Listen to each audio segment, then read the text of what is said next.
ಶಿರಾನಗರದ ಜಾಮಿಯಾ ನಗರದಲ್ಲಿ ಇಂದು ಒಂದು 4 ವರ್ಷದ ಹೆಣ್ಣುಮಗು ವಿದ್ಯುತ್ ಅವಘಡದಿಂದ ಮರಣ ಹೊಂದಿದೆ. ಇದ್ರ ಬಗ್ಗೆ ನಮ್ಮ AWE ತಿಮ್ಮರಾಜ್ ಅವ್ರನ್ನ ಮಾಹಿತಿ ತಗೊಳ್ಳೋಣ. ಸರ್ ನಮಸ್ತೆ ಸರ್. ನಮಸ್ತೆ ಸರ್. ನಮಸ್ತೆ. ಇವತ್ತು ಬೆಳಗ್ಗೆ ಅವಘಡ ಸಂಭವಿಸಿ ಒಂದು ಮಗು ಸಾವನ್ನಪ್ಪಿದೆ, ನಿಮಗೆ ತಿಳಿದಿರುತ್ತೆ.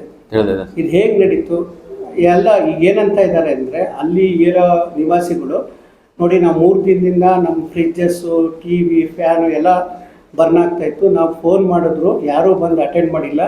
KB ನಿರ್ಲಕ್ಷ್ಯದಿಂದಲೇ ಇದಾಗಿದೆ ಅಂತ ಆರೋಪ ಮಾಡ್ತಾ ಇದ್ದಾರೆ. ತಾವೇನು ಹೇಳ್ತೀರಿ ಸರ್?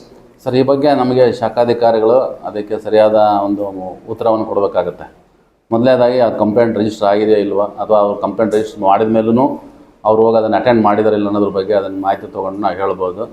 ಎರಡನೇದಾಗಿ ಈಗ ಯಾವುದೇ ಒಂದು ಅವಘಡ ಆದ ತಕ್ಷಣ ನಾವು ಅಲ್ಲಿ ಹೋದಾಗ ಅಲ್ಲಿ ಏನು ನಮ್ಮ ಕಣ್ಣಿಗೆ ಕಾಣುತ್ತೆ ಅದ್ರ ಬಗ್ಗೆ ನಾವು ತಾಂತ್ರಿಕವಾಗಿ ಪರಿಶೀಲನೆ ಮಾಡಿ ವರದಿ ಕೊಡ್ಬೋದೇ ವಿನಃ ಬೇರೆ ಯಾವ ಥರದಲ್ಲೂ ವರದಿ ಕೊಡೋಕ್ಕೆ ಬರೋದಿಲ್ಲ. ನಿಮ್ಮ ವರದಿ ಏನು ಸರ್? ವರದಿ ಅವ್ರು ಕೊಟ್ಟ ಪ್ರಥಮ ಮಾಹಿತಿ ವರದಿ ಪ್ರಕಾರ ಏನಂತಂದರೆ, ಅಲ್ಲಿ ಆ್ಯಕ್ಚುಲಾಗಿ ಇಂಟರ್ನಲ್ ವೈರಿಂಗ್ ಆಗಿಬಿಟ್ಟು ರಿಟರ್ನ್ ಸಪ್ಲೈ ಬರುವಂಥ ಸಂದರ್ಭದಲ್ಲಿ ಆ ಗ್ರಿಲ್ಲಿಗೆ ಅದು ಪಾಸ್ ಆಗಿ ಆ ಮಗು ಅಲ್ಲಿ ಕಾಂಟ್ಯಾಕ್ಟಿಗೆ ಅನ್ಎಕ್ಸ್ಪೆಕ್ಟೆಡ್ ಕಾಂಟ್ಯಾಕ್ಟಿಗೆ ಬಂದಿರೋದ್ರಿಂದ ಈ ಒಂದು ಅವಘಡ ಆಗಿದೆ ಅಂತ ತಿಳಿಸಿದ್ದಾರೆ ಸರ್. ಸರ್, ಈಗ ಶಿರಾದಲ್ಲೇ ಭಾಳಷ್ಟು ಕಡೆ ಈ ಥರ ಇದಾಗ್ತಾ ಇರುತ್ತೆ, ನ್ಯೂಟ್ರಲಲ್ಲಿ ಕರೆಂಟ್ ಪಾಸ್ ಆಗ್ತಾ ಇರುತ್ತೆ. ಎಲ್ಲೋ ಯಾವುದೋ ಒಂದು ಮನೆಯಲ್ಲಿ ಪ್ರಾಬ್ಲಮ್ ಆದರೆ ಎಲ್ಲ ಮನೆಗೂ ಇವಾಗ ಲೈಟ್ ಆಫ್ ಮಾಡೋದು ಉರಿತಾ ಇರುತ್ತೆ. ಈ ನ್ಯೂಟ್ರಲಲ್ಲಿ ಕರೆಂಟ್ ಪಾಸ್ ಆಗ್ತಿದ್ರೆ ದೊಡ್ಡವರೇನೋ ಪರವಾಗಿಲ್ಲ, ಸಣ್ಣ ಮಕ್ಕಳು ಏನಾದ ಅಕಸ್ಮಾತ್ ಇಟ್ಕೊಂಡ್ರೆ ಅವರು ಸಾವನ್ನಪ್ಪ ಸಂಭವ ಇರುತ್ತೆ. ಇದು ಎಲ್ಲ ಕಡೆನೂ ಆಗ್ತಾ ಇರುತ್ತೆ. ಇದನ್ನು ಹೇಗೆ ಅವಾಯ್ಡ್ ಮಾಡ್ತೀರಿ? ಇದು ತಡೆಗಟ್ಟೋದು ಹೇಗೆ? ಈಗ ಇಂಟರ್ನಲ್ ವೈರಿಂಗ್ ಅಂತಂದರೆ ಅದು ಆ್ಯಕ್ಚುಲಿ ಕನ್ಸ್ಯೂಮರ್ ಪಾರ್ಟ್ ಆಗ್ತದೆ.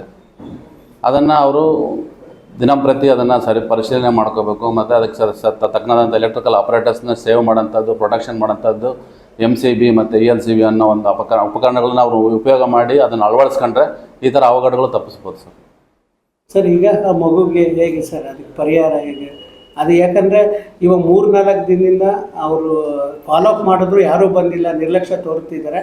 ಆ ಮಗುವಿಗೆ ನೇರ ಕಾರಣ KBನವರೇ ಅಂತ ಹೇಳ್ತಾ ಇದ್ದಾರೆ. ಆ ಮಗುಗೆ ಮತ್ತೆ ಪರಿಹಾರ ಕೂಲಂಕುಷವಾಗಿ ಅದನ್ನು ಪರಿಶೀಲನೆ ಮಾಡಿ ವರದಿ ಕೊಡಬೇಕು ಸರ್. ನಮ್ಮ ಮೇಲಧಿಕಾರಿಗಳು ವರದಿ, ಅದಕ್ಕೆ ಕರ್ನಾಟಕ ಸರ್ಕಾರಕ್ಕೆ ಅದನ್ನು ವರದಿ ಕೊಡ್ತೀವಿ.